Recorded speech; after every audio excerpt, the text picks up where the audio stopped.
Chapter 25. If there is a dispute between men, and they come into court, and the judges decide between them, acquitting the innocent and condemning the guilty, then if the guilty man deserves to be beaten, the judge shall cause him to lie down and be beaten in his presence with a number of stripes in proportion to his offense.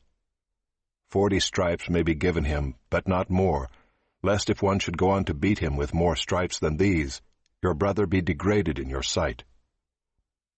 You shall not muzzle an ox when it is treading out the grain. If brothers dwell together, and one of them dies and has no son, the wife of the dead man shall not be married outside the family to a stranger. Her husband's brother shall go into her and take her as his wife, and perform the duty of a husband's brother to her.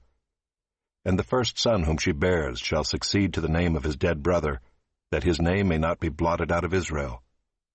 And if the man does not wish to take his brother's wife, then his brother's wife shall go up to the gate to the elders and say, My husband's brother refuses to perpetuate his brother's name in Israel.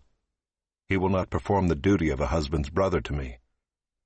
Then the elders of his city shall call him and speak to him, and if he persists, saying, I do not wish to take her, then his brother's wife shall go up to him in the presence of the elders and pull his sandal off his foot and spit in his face. And she shall answer and say, So shall it be done to the man who does not build up his brother's house.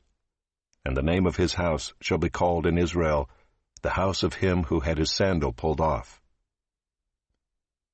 When men fight with one another, and the wife of the one draws near to rescue her husband from the hand of him who is beating him, and puts out her hand and seizes him by the private parts, then you shall cut off her hand. Your eye shall have no pity. You shall not have in your bag 2 kinds of weights, a large and a small. You shall not have in your house 2 kinds of measures, a large and a small. A full and fair weight you shall have, a full and fair measure you shall have, that your days may be long in the land that the Lord your God is giving you. For all who do such things, all who act dishonestly, are an abomination to the Lord your God. Remember what Amalek did to you on the way as you came out of Egypt, how he attacked you on the way when you were faint and weary, and cut off your tail, those who were lagging behind you, and he did not fear God. Therefore, when the Lord your God has given you rest from all your enemies around you, in the land that the Lord your God is giving you for an inheritance to possess, you shall blot out the memory of Amalek from under heaven.